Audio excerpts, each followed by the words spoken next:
அத்தியாயம் 11. இருள் விலகாத இரவின் கடைசி நாழிகையில் கபிலரை எழுப்ப அவரது அறை நோக்கி வந்து கொண்டிருந்தான் வீரன் ஒருவன். அவனது காலடி ஓசை மிக தொலைவிலிருந்தே கேட்கத் தொடங்கியது. படுக்கையிலிருந்து மெல்ல அசைந்தார். ஓசை அறைக்குள் நுழைவதற்குள் எங்கிருந்தோ வந்த மலரின் மனம் அவரது மூக்குக்குள் ஏறியது. சற்றே மூச்சை இழுத்து முகர்ந்தார். காலடி ஓசை அருகில் வந்து நின்றது. நள்ளிரவில் மலரும் மயிலை மலரின் மனம். நள்ளிரவு மலருக்கு என தனி குணங்கள் உண்டு. அது வண்ணங்களையெல்லாம் வாசனையாக்கி ஒளி வீசக்கூடியது. ஆம்பலும் முசுண்டையும் நள்ளிரவிலே பூப்பவை. ஆனாலும் மயிலையின் தனித்துவமிக்க மனத்துக்கு அவற்றை இணை சொல்ல முடியாது. மயிலையின் மனம் அறையெங்கும் பரவியது. காட்சிக்கு முன்பே நறுமணத்தால் இதயம் நிரம்பியது. அகமகிழ்வோடு கண் விழித்தார் கபிலர். மலர்கூடையை அறையில் வைத்துவிட்டு ஒரு பெண் வெளியேறினாள். அருகே வந்த வீரன் சொன்னான், பரம்பின் தலைவர் உங்களை அழைத்து வர சொன்னார். மலர் மனத்தோடு இணைந்தது இனியவனின் அழைப்பு. சிறிது நேரத்தில் வருவதாக கூறினார். மாளிகையின் முகப்பில் தயாராக நின்று கொண்டிருந்தான் பாரி. கபிலர் வெளியேறி வந்ததும் வாருங்கள் போகலாம் என உற்சாகமாக அழைத்து சென்றான். இரவின் கடைசி இதழ் இப்போதுதான் உதிரத் தொடங்கி இருந்தது. தீப்பந்தங்களை அணைக்க வீரர்கள் மூடுகுவளையோடு போய்க் கொண்டிருந்தனர். பறவைகளின் ஒலி இன்னும் வெளியேறவில்லை. எவ்வியூரின் நடுவீதியின் வழியே கபிலரை அழைத்து கொண்டு மேலே ஏறினான் பாரி. அவன் அணிந்திருந்த உடையிலிருந்து நறுமணம் பரவியது. அறைக்குள் நிரம்பியிருந்த மயிலையின் மனத்தை அது விஞ்சியது. வீதியில் நடக்கும்போது கூட வாசனை கரையாமல் ஆடையோடு வந்து கொண்டிருக்கிறது. கபிலரின் எவ்வியூரின் மேலே இருக்கும் உச்சிப்பாறைக்கு அழைத்து சென்று கொண்டிருந்தான் பாரி. நாய்களின் குரைச்சல் அங்கும் இங்குமாக கேட்டுக்கொண்டிருந்தது. அவர்கள் மேல் நோக்கி நடந்து கொண்டிருந்தனர். புலர்காலையில் வீதிகளின் உள்ளழகைக் கண்டு களித்தபடி நடந்து கொண்டிருந்த கபிலர் பாரியிடம் கேட்டார். யவனத்திலிருந்து நறுமண எண்ணெய்களை வாங்கி பூசிக்கொள்ளும் வேந்தர்களையும் பெரு வணிகர்களையும் அறிவேன். ஆனால் அந்த மனம் கூட இவ்வளவு நறுமணம் ஊட்டுவதாக நான் உணர்ந்ததில்லை. உனது ஆடையின் வாசனை அளவற்ற நறுமணத்தை பரப்புகிறதே என்று.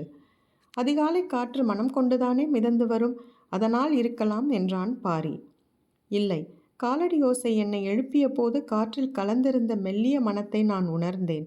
பின்னர் மயிலையின் மனத்தால் அறையே நிறைந்தது. அதை நுகர்ந்த எனது மூக்கு அதைவிட சிறப்பான ஒரு நறுமணத்தை கண்டறியாதா என்ன என்றார் கபிலர்.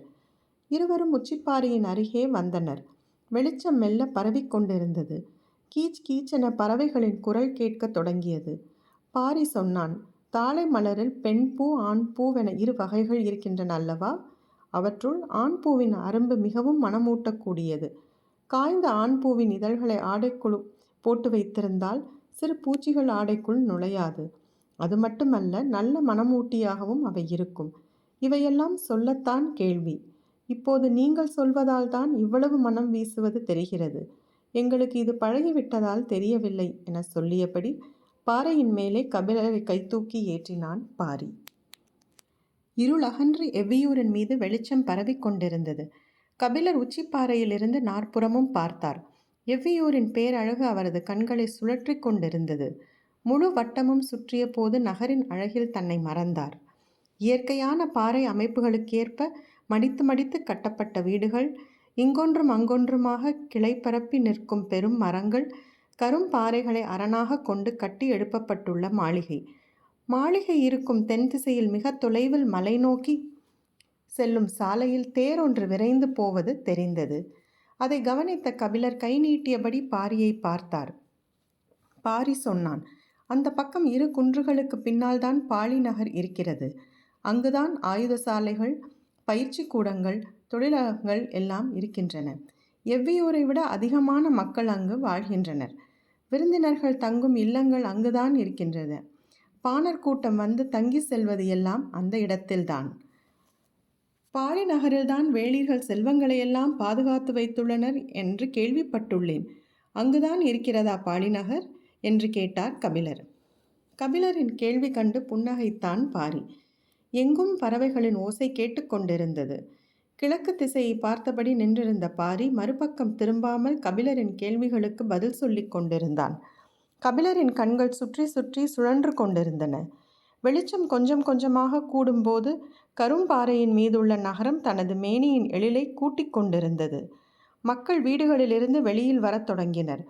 பறவைகளின் கீச்சுக்குரல்கள் காட்டையே எழுப்பிக் கொண்டிருந்தன. தீபத்தின் உச்சியிலிருந்து அடிபெருத்த அகல் விளக்கை பார்ப்பதை போன்று இருந்தது அந்த நகரம். இளங்காற்று உச்சிப்பாறையை தழுவி மேலே ஏறியபடி இருந்தது. கபிலர் காண கிடைக்காத காட்சி என்றார். கிழக்கு திசையை பார்த்து நின்று கொண்டிருந்த பாரி அவரின் தோள் தொட்டு திருப்பினான். கபிலர் கிழக்கு பக்கமாக திரும்பும்போது பாரி சொன்னான், இப்போது நீங்கள் காணப்போவதுதான் காண கிடைக்காத காட்சி என்று. கபிலர் இன்முகத்தோடு கிழக்கு திசையை பார்த்தார். எல்லா திசைகளிலும் இருக்கும் அதே அழகோடுதான் எவ்வியூரின் கிழக்கு திசையும் இருந்தது. இதில் கூடுதல் சிறப்பு என்று பாரி சொல்வது எதை என்று கபிலரின் கண்கள் தேடிக்கொண்டிருந்தன. கிழக்கு திசையில் ஆதிமலைக்கு நடுவே இருந்த மெல்லிய பிளவின் வழியே சூரியனின் செந்நிற கதிர் வெளிவரத் துவங்கியது. பார்க்கும் கணத்தில் ஒளி பெருகி வாள் போல் பாய்ந்து வந்தது. கபிலர் இமை கொட்டாமல் பார்த்தார். எவ்வியூரின் கிழக்கு பகுதி இருளை 2 துண்டாக்கியது. காண கிடைக்காத காட்சி என்று கபிலரின் வாய் முணுமுணுத்து கொண்டிருக்கும் போது அந்த கூரிய ஒளிவாள் கபிலரின் மார்பில் இறங்கியது. கபிலரின் நாடி நரம்புகளெல்லாம் சிலிர்த்தன. மெய்மறந்து 2 கைகளையும் மேலே உயர்த்தினார். எவ்வியூரின் அடிவாரம் வரை 2 திசைகளும் அவரது கரங்களின் நிழல் படர்ந்து அசைந்தது. கதிரவனை பார்த்து அவர் கைகளை உயர்த்தி வணங்கினார். பெருங்குலவை ஒளி எவ்வியூர் முழுக்க மேலெழுந்தது. 4 திசை வாயில்களில் இருந்தும் பறைகள் முழங்கின. முழவின் ஓசையில் காடு நடுங்கியது.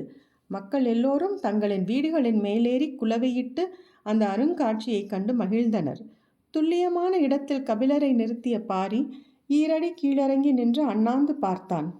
பேரறிவின் தீச்சுடர் இதுதானா? நினைக்கும் போதே மெய் சிலிர்த்தது பாரிக்கு. கன நேரத்துக்குள் பிளவின் மேல் விளிம்பை சூரியன் தொட்டவுடன் அந்த ஒளிவாள் மறைந்தது. எங்கும் புலர்மஞ்சள் நிரம்பியது. கபிலர் உறைந்து போய் நின்றார். மக்கள் கூட்டம் கூட்டமாக பாறையை நோக்கி வரத் தொடங்கினர். குலவை சத்தம் எங்கும் எதிரொலித்தது. பாரி உச்சிப்பாறையின் மீதேறி கபிலரின் அருகில் வந்தான்.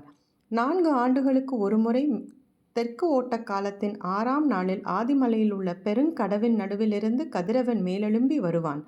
நெருப்பை உருக்கி ஊற்றியதைப் போல கண்ணிமைக்கும் நேரத்தில் நீளும் ஒளிவாள் 1/2 நாழிகை நேரம் மட்டுமே நீண்டிருக்கும். கதிரவன் ஒளிவாளை எவ்வியூரின் மேல் இறக்கிய 3ஆம் நாள் கொற்றவை கூத்து தொடங்கும் என்று கூறிவிட்டு இறங்கி நடந்தான் பாரி.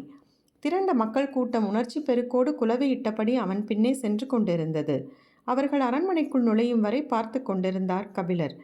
இயற்கையை பற்றிய வியப்பு பாரியின் சொல் கேட்ட கணத்தில் இயற்கை அறிவை பற்றிய வியப்பாக மாறியது. வானியல் வசப்படுவதுதான் கணிதம். கணிதம் வசப்படுதல் அறிவின் உச்சம். நோக்கறிவு கொண்டு விண்மீன்களை கணித்தலும் கதிரவனின் நகர்வை அளத்தலும் மனிதனின் அபார சாதனை. இந்த சாதனைகளை சொந்தமாக்கி வைத்துள்ளவர்கள் மூவேந்தர்கள். வானிலையையும் கணிதத்தையும் தலைமுறை தலைமுறையாக கற்று ஆளும் கணியர்கள் அவர்களிடமே இருக்கின்றனர்.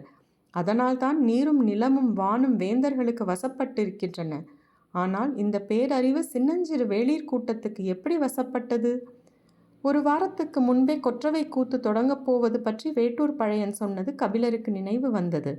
4 ஆண்டுகளுக்கு ஒருமுறை 1/2 நாழிகை நேரம் மட்டுமே நிகழும் ஒளிவாளின் கோலக்காட்சியை நாளும் நேரமும் தவறாமல் எப்படி இவர்கள் கணக்கிட்டனர்? அடுத்தடுத்து எழுந்த கேள்விகள் கபிலரை திக்குமுக்காட செய்தன. கதிரவன் தகதகத்து மேலேறி கொண்டிருந்தான். திகைப்பிலிருந்து மீளா கபிலர் சிறிது நேரத்திற்கு பின்னர் பாறையை விட்டு கீழே இறங்கினார்.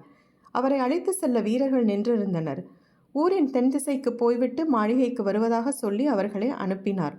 அவரை சந்திக்க காத்திருந்த மக்களுடன் ஆங்காங்கே நின்று பேசியபடி கீழே இறங்கிக் கொண்டிருந்தார். ஒவ்வொருவருக்கும் அவருடன் பெரும் மகிழ்வை பகிர்ந்து கொண்டனர்.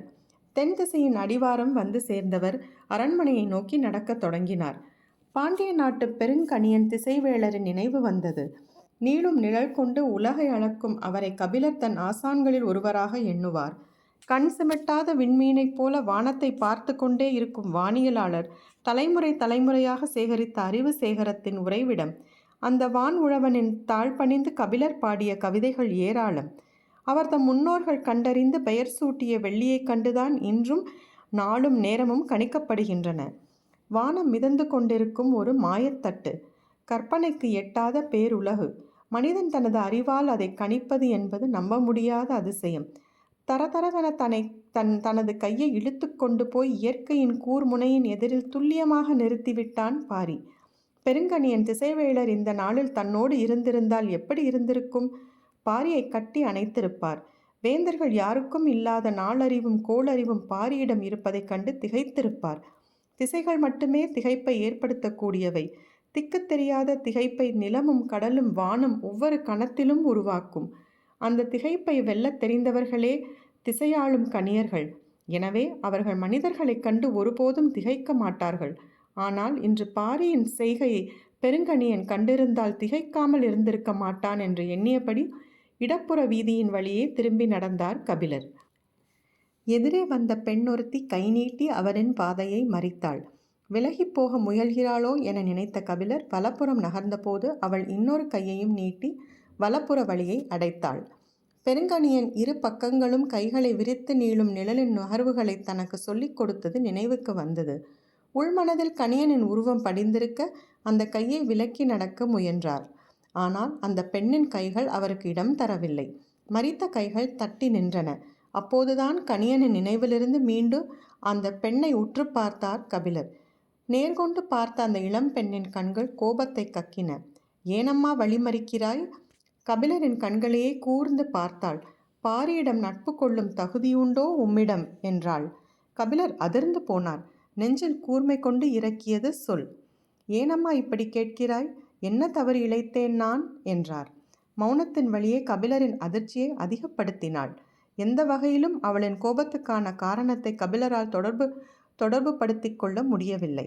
எவ்வளவு பதற்றமான சூழ்நிலையிலும் கார்காலத்து இரவில் இங்கிருந்து பாலி நகருக்கு தேரேறி செல்ல மாட்டான் பாரி, தெரியுமா உமக்கு என்றாள் அவள். கபிலர் பதில் எதுவும் சொல்லாமல் அவளின் கண்களையே பார்த்தார். அவள் தொடர்ந்தாள். கார்காலத்து இரவுகளில் மான்கள் இணை சேரும். தனது தேரின் ஒளி அவற்றின் இணக்கத்தை குலைத்துவிடும் என்பதால் தேரில் செல்ல மாட்டான். ஆனால் உமது செயல் அதற்கு நேரெதிராக இருக்கிறது. இளம்பெண் உதிர்த்த சுடுசொல் கண்டு அஞ்சினார் கபிலர். யான் செய்த பிழை என்ன மகளே என்றார். அவளின் கண்கள் குளமாகின. அழகிய பூக்காடாக இருந்த எம் காதலில் புயல் காற்று வீச செய்து விட்டீர் என்றாள். கலங்கி நிற்கும் உனது கண்கள் என்னை பதற வைக்கின்றன. எனக்கு விளங்கும்படி சொல் என்றார்.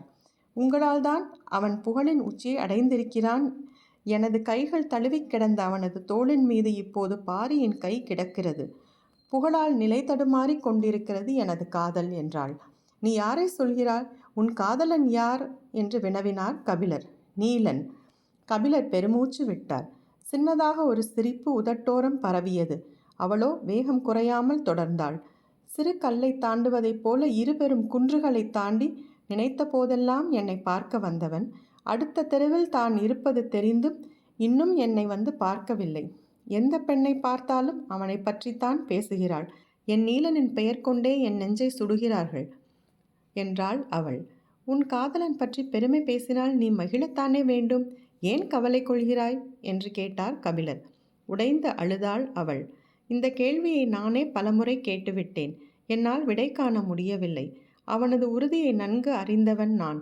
ஆனாலும் கைப்பற்ற அவனது கண் பார்வை கிடைக்காமல் தவிக்கிறேன். குறுக்கிட்ட கைகளை மடக்கி பக்கத்தில் இருந்த வீட்டின் திண்ணையில் உட்கார்ந்தாள். நெஞ்சொடிந்து விழுவதைப் போல்தான் அது இருந்தது. எங்களின் குன்று எவ்வளவு அழகானது தெரியுமா? யார் கண்பட்டதோ தெரியவில்லை. பொழுதெல்லாம் எங்கள் காதல் செழித்து வளர்ந்த அந்த நிலத்தின் அடிவாரத்தில் ஒரு தேர் வந்து நின்றது. கபிலர் துணுக்குற்றார். எனது மடியின் மீது தலை சாய்ந்து இருந்தான். நான் தான் யாரோ ஒருவர் தேரிலிருந்து இறங்கி வேட்டுவன் பாறையில் கால் பதிக்கிறார் என்றேன். எனது காதலின் அமைதியை எனது சொல் கொண்டே கெடுத்துவிட்டேன். சொல்லிக் கொண்டிருக்கும் போதே கண்ணீர் வழிந்தோடியது. துடைத்தபடி தொடர்ந்தாள்.